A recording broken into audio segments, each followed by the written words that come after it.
지난 8월 28일 정부가 혁신안을 제시한 비수도권 대학에 5년간 1,000억 원을 지원하는 글로컬 대학 상공사업 최종 선정 이후 부산 경남권 대학들의 희비가 엇갈렸습니다. 경남에서는 두 곳의 대학이 최종 선정됐는데요. 헬로 이슈토크에서는 두 대학의 책임자를 차례로 모시고 이야기 나눠보고 있습니다. 오늘은 전민현 인제대학교 총장과 함께합니다. 어서 오십시오. 고맙습니다. 네.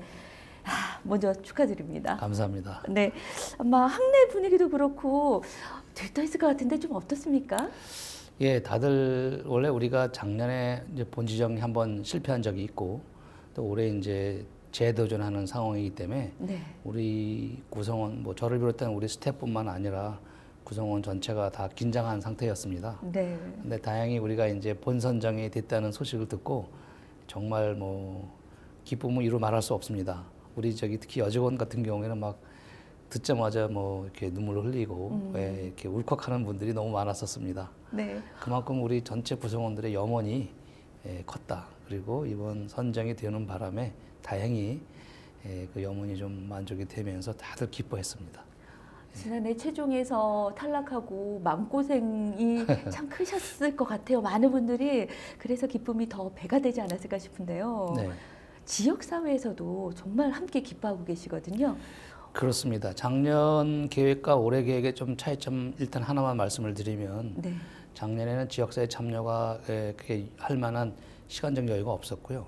대신에 올해는 우리가 아이디어를 그 지역에 있는 시민들이 참여할 수 있도록 그 시민 펀드라는 것을 만들었습니다. 네. 그래서 그 참여 의향서를 받고 이렇게 했는데 진짜 많은 시민들이 참여해 주시고 격려해 주시고 하셨습니다. 그래서 어떻게 보면은 이제 작년에는 시민들이 직접 참여할 기회가 없었으나 올해는 시민들께서 직접 참여할 수 있는 기회도 있었고 그러다 보니까 우리 선정의 시민들이 정말 기뻐해 주셨습니다. 예. 아마 축하와 격려 많이 받으셨을 것 같은데요. 그렇습니다. 총장님, 먼저 저희가 본격적인 이야기를 하기 전에 좀 감사의 말씀 한번 해주시면 어떨까 싶습니다. 예, 먼저 여러 시민들께 진심으로 감사를 드리겠습니다. 참여 의향서도 내주시고 또 직접적인 격려 또는 간접적인 격려를 해주시고 특히 지역에 계신 기업의 그 사장님들 또 분들께서 많은 도움을 주셨습니다. 지역 상위 우리 그 의장님이신 우리 노은식 그 회장님께서도 진심으로 도와주셨고 또 무엇보다 우리 시는 또 말할 것도 없이 우리 홍태용 시장님 이하 우리 박상현 그 기조실장까지 다들 너무나 애써주셨고 실제로 김해시와 우리는 같이 썼다고 볼 수 있습니다. 그래서 기쁨이 배가 될 수 있었고요. 그래서 지역사회에 우리 대학이 다시 진짜 그야말로 그 벽을 허물고 들어갈 수 있는 그런 기회가 됐고 그렇게 실천하겠다고 약속을 다시 한번 드리겠습니다. 네, 총장님, 그 인제대학교와 김해라는 지역이 모두 전장에 나서서 네. 이번에는 승리를 했습니다. 그렇습니다. 근데 지난해 같은 경우는 최종에서 정말 아깝게 탈락을 했잖아요. 그 이후에 바로 재도전을 밝히셨고 네. 정말 준비를 많이 하신 걸로 알고 있는데 어떤 점에서 좀 포인트를 주고 준비를 좀 핵심적으로 하셨을까요? 예, 작년에 우리가 실패한 여러 원인이 여러 가지 있겠지만 핵심적으로 말씀을 드리면 우리가 올 시티 캠퍼스라는 개념으로 이제 대학과 도시가 하나가 되는 네. 그래서 대학을 책임지는 도시, 도시를 책임지는 대학이라는 비전을 제시했습니다. 그러다 보니까 도시 전체를 관할하는 그런 사업 계획서를 쓰다 보니까 방대할 수밖에 없고 사업의 가짓수가 많을 수밖에 없었습니다. 그렇죠. 그 부분에 대해서 이제 심사하시는 분들께서 과연 실천 가능할 것인가라는 의문점이 있었죠. 그래서 우리가 그러면 실천 가능성 어떻게 보여줄 거냐. 그래서 우리가 큰 예산 없이도 실천 가능한 계획들이 있습니다. 그것들을 먼저 저희가 실천을 했어요. 네. 예를 들어서 3개 대학, 우리 관내에 있는 우리 인제대, 가야대, 또 김해대가 같이 공동 수업을 한다거나 같이 할 수 있는 것들이 충분히 있거든요. 네. 그러니까 미리 실천할 수 있는 거 실천하고 또 우리가 그 캠퍼스 중에 현장 캠퍼스라는 개념이 있습니다.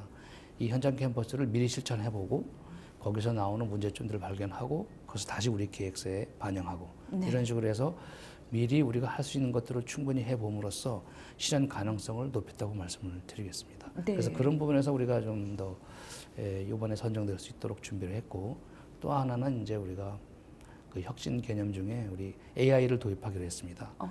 기존에 우리가 하기로 했던 그 교육 혁신, 그다음에 또 공간 혁신, 네. 그리고 이번에 이제 새로 AI 혁신을 통해서 실전 가능성 그리고 실행 가능성을 훨씬 더 높였다 이렇게 말씀을 드리겠습니다. 듣기만 해도 뭔가 말씀처럼 실행 가능성 그리고 뭔가 미래를 위해서 한 네. 발자국 더 나아가는 그런 계획이 느껴지는데요. 전국에 있는 대학들이 사실 주목을 할 것 같거든요. 네. 약간 선정의 노하우가 있다면 뭐 한 가지라도 좀 알려주시면 안 되겠습니까? 일단 그 정확하게 이제 저는 이제 이공계를 전공했으니까요. 반도체를 전공했는데 가장 우리가 생각하는 게 이제 현재의 상태를 파악하는 겁니다. 우리 이제 외국 용어로 current status of art라 그러는데 그래서 우리 대학의 장단점을 먼저 파악하는 겁니다. 우리 대학의 장단점. 그 다음에 이제 지역의 장단점을 파악하고 그럼 우리 대학의 요구사항, 지역의 요구사항이 뭔지를 먼저 정확하게 파악하는 게 중요합니다. 그래서 그걸 바탕으로 해서 계획서를 만든다. 네. 그래서 저희는 그 도시 사이즈가 우리는 한 55만 되는 도시고 거기에 있는 사립대학이고 이런 어떤 우리의 상태를 정확히 파악한 다음에 그 다음에 이제 계획서를 하기로 한 거죠. 네. 그래서 우리가 이제 외국 사례도 좀 찾아보면서 외국 케이스를 가지고 우리의 사례로 만들어서 계획서를 준비했다고 말씀드리겠습니다. 전국에 있는 대학들이 내년에는 참고해서 그렇게 집중을 하실 것 네. 같습니다. 네네. 네. 아, 이번에 글로컬 대학도 그렇지만 지난해에도 그렇고요. 전국에 많은 대학들이 지원을 하고 선정이 되기를 바랬거든요. 그렇습니다. 그만큼 좀 지역 대학에서는 중요하다라고 생각했기 때문이 아닌가 싶긴 한데 한편으로는 제2의 지방대학 살생부다 뭐 이런 평도 이런 목소리도 조금 있긴 하거든요. 총장님께서는 이 사업에 대해서 좀 어떻게 보십니까? 그러니까 이제 어떤 특정한 뭐 주제가 있을 때 그것을 어떻게 보느냐라는 관점의 차이라고 보여집니다. 네. 예를 들어서 그 30개 선정을 30개만 남고 나머지는 뭐 죽을 수도 있다. 네. 또는 뭐 힘들 수 있다라고 보는 관점이 있을 수 있고 30개를 먼저 선정해서 우선 지원해서 혁신 모델을 만들어내고 그것을 기반으로 해서 다른 벤치마킹을 통해서 다른 대학들이 팔로우 할 수 있게 하는 그렇게 볼 수 있거든요. 그러니까 긍정적인 면에서 보느냐 또는 부정적인 면에서 보느냐는 차이라고 저는 보여지고 우리는 긍정적으로 보자. 그래서 먼저 30개의 대학을 선정해서 혁신 사례를 만들어서 보여주고 그 모델이 성공하는 것을 다른 대학들이 따라서 같이 해서 같이 동반 살 수 있는 그런 모델로 본다고 저는 보여집니다. 그래서 이거는 뭐 30개만 살고 나머지는 아니다라는 게 아니라 30개를 우선 선정해서 지원해서 혁신 사례를 만들어서 그 다음에 이제 다른 대학들이 벤치마킹 할 수 있도록 한다. 저는 그런 정책이라고 보여집니다. 네네. 그런데 이 얘기도 근데 안 할 수는 없을 것 같습니다. 그 인제대학교는 사립대학교이잖아요. 네네. 하지만 지난해도 그렇고 올해도 그렇고 사실 글로컬 대학에서 사립대 홀대론이 상당히 좀 많이 나오긴 했거든요. 그렇죠. 예. 총장님이 보실 때 이 글로컬 사업, 이 사업에 사립대 역시 지정이 돼야 되는 이유가 있다면 어디에 있다고 좀 보십니까? 일단 먼저 통계로 먼저 말씀을 드리면 네. 고등교육이 이제 전국의 대학이 200여 개가 있고 국립대와 사립대 비율을 보면은 사립대학이 고등교육 즉 대학교육의 86%를 차지하고 있습니다. 네. 그러면 특히나 이제 지방에 사립대학들이 많은데 그러면 지역에 있는 지방대학이 사라지는 게 맞냐? 저는 그렇지 않다고 봅니다. 우리에만 보더라도 우리는 동부경남에 속해 있지 않습니까? 네. 김해, 양산, 밀양에 속해 있는데 여기 인구가 100만이고 여기에 이 국립대학은 없습니다. 그럼 이 지역에 이제 대학이 우리 사립대학이 존재하고 있는데 네. 그러면 당연히 이 100만 인구를 가지고 있는 이 동부경남을 제대로 잘 살리기 위해서는 우리 대학이 그 역할을 해야 된다고 보여지고 국립 사립 가릴 게 아니라 그야말로 그 지역에 필요한 컨텐츠를 제공할 수 있는 혁신 사례를 제공할 수 있는 대학이냐 이것이 선정 기준이 돼야 된다고 보고 네네. 저희는 그런 의미에서 동부경남의 중심대학으로서 역할을 할 수 있는 그런 계획서를 만들었고 예. 그것이 선정이 되었다. 그래서 앞으로 우리 대학의 역할은 김해를 벗어나 동부경남에 있는 김해, 양산, 밀양을 중심으로 해서 심지어 좀 뻗어나가면 이제 서부 부산권이 되겠죠. 네. 거기까지 우리가 우리 대학이 이제 혁신 모델을 잘 만들어서 기업들한테도 도움을 주고 또 시민들한테도 차별화된 어떤 평생교육 체계를 공급함으로써 앞으로는 뭐 아시다시피 이 직장 한번 들어가면은 평생 다니는 직장이 아니지 않습니까? 그렇죠. 그래서 직업을 라이프타임 동안에 몇 번 바꿀 수가 있는데 그럴 때 우리 대학이 역할을 해서 거기에 필요한 교육을 소위 요새 용어로 하면 라이프롱 에듀케이션이 되겠습니다. 그것을 제공해 줄 수 있는 역할을 우리 대학이 해야 된다. 네네. 그래서 꼭 굳이 사립 국립을 구별하지 말고 그 지역에 필요한 역할을 할 수 있는 대학을 지정한다라는 개념으로 갔으면 좋겠습니다.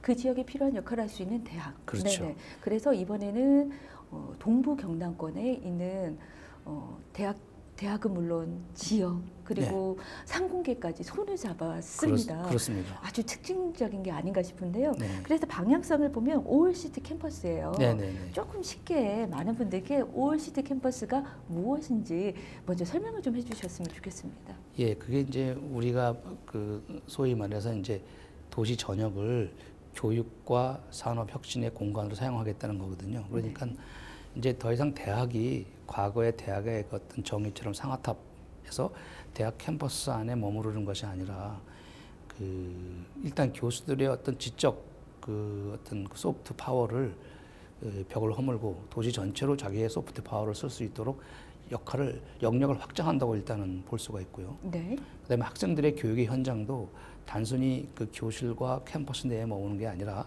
도시 곳곳에 있는 그런 어떤 다양한 시설들, 예를 들어서 여기 헬로비전이 여기 위치하고 있지 않습니까? 네. 이게 어떻게 보면은 그 현장 캠퍼스로서 우리 그 신문방송 전공하는 학생들한테는 좋은 현장 캠퍼스가 되고 여기서 교육도 이루어질 수 있다고 보여집니다. 네. 예를 들어 지금 가장 문제가 되는 게 그 학생들이 대학을 졸업하고 취업을 했을 때 새롭게 그 회사에 맞는 교육을 다시 받지 않습니까? 그렇죠. 근데 그게 이제 어떻게 보면 이제 개인적으로도 시간의 낭비가 될 수 있고 회사적으로도 돈이 들어가고 시간의 어떤 낭비가 될 수 있는데 국가적인 낭비도 볼 수 있고요.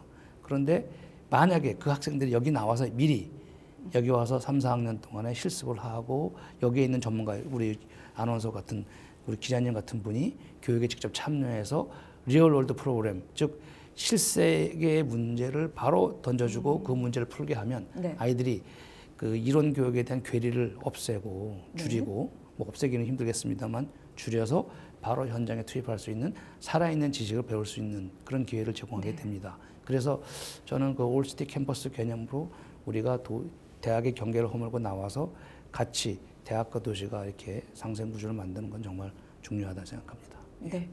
어찌 보면 촘촘하게 대학과 지역이 모두가 하나로 연결되어 있는 그런 그렇습니다. 느낌입니다. 그렇습니다. 예. 네네. 이제 본격적으로 이제 최종 지정이 됐기 때문에 사업을 앞으로 5년간 시작을 하시게 될 텐데 학내는 물론이고요. 지역에서 어떤 영향을 좀 미칠 거라고 좀 보십니까? 일단은 저희가 그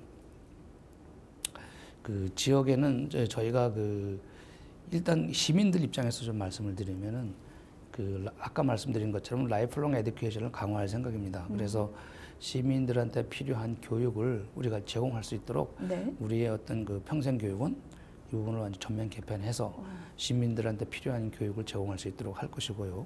아까 말씀드린 대로 현장 캠퍼스 개념을 이용해서 기업에 가서 우리 기업에 있는 현장 전문가, 우리 학생들, 교수가 같이 그 기업에서 좀 풀고 싶은 문제들을 같이 현장 문제를 그 자리에서 해결하는 겁니다.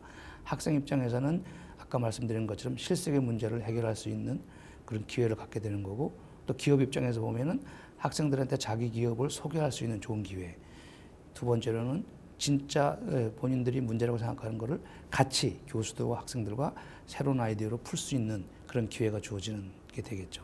그래서 저는 원래 우리가 제시한 그 목표가 교육혁신, 산업혁신, 지역혁신인데 이런 것들을 달성하게 됨으로써 그야말로 지역 그 소멸시대에 같이 공생할 수 있는 구조를 만들고 싶다.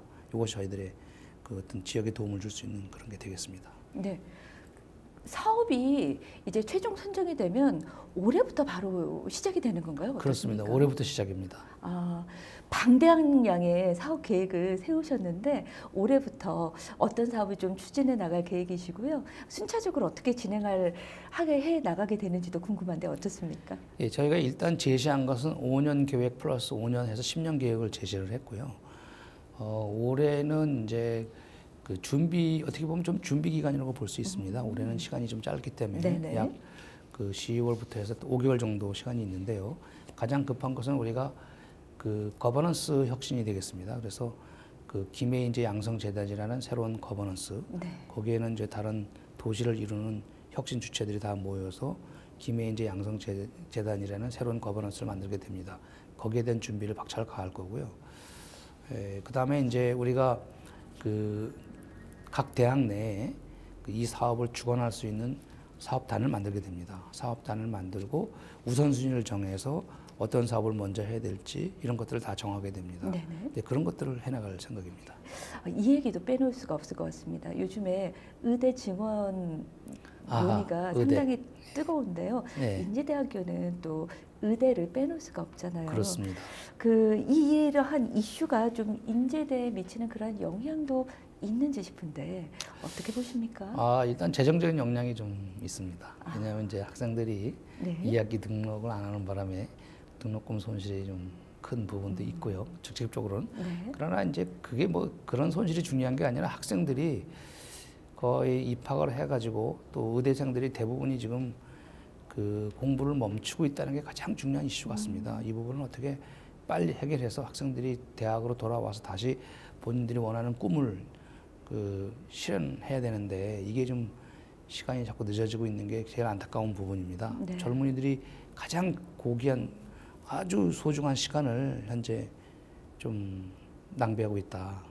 이런 면에서 빨리 좀 해결을 해야 되고 뭐 그런 부분이 제일 중요하다고 저는 학생들 입장에서 제일 중요하다고 보여집니다. 뭐 다른 것들은 뭐 정부랑 이 얘기를 나누어서 해결해야 된다고 봅니다. 아무래도 총장님이시니까 우리 학생들이 공부하고 그렇습니다. 방향성을 많이 고심하는 것 같습니다. 네, 총장님 지역에서 인제대학교가 짊어진 무게가 상당히 클 것 같고요. 총장님의 어깨도 상당히 무거울 것 같습니다.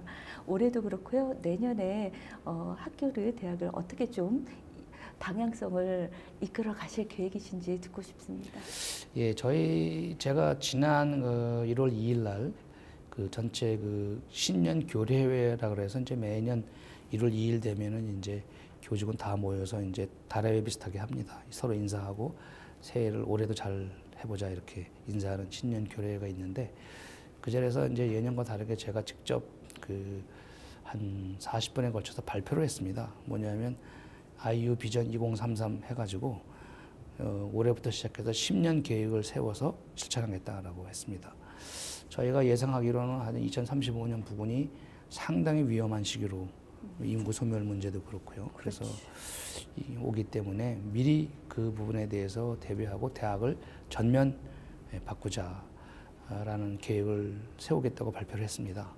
그 첫 단추가 저는 이 글로컬 사업이라고 봅니다. 그래서 우리 대학을 완전히 바꾸는 그런 계획을 즉 우리는 이제 제2건학으로 생각하고 있는데요. 이 부분에 대해서 이제 새롭게 우리 대학의 목표를 설정하고 어떻게 우리가 할 거냐라는 부분에 대해서 계획을 세우고 있습니다.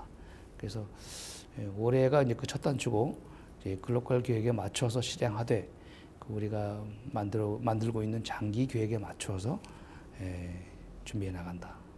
그런 거를 좀 현재 준비하고 있습니다. 네. 다시 한번 글로컬 대학 선정 축하드리고요.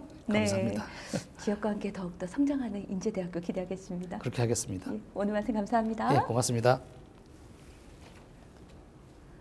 글로컬 대학은 선정이란 단계를 넘어 대학의 성장과 발전, 혁신과 변화의 모습을 종착역으로 삼고 있습니다.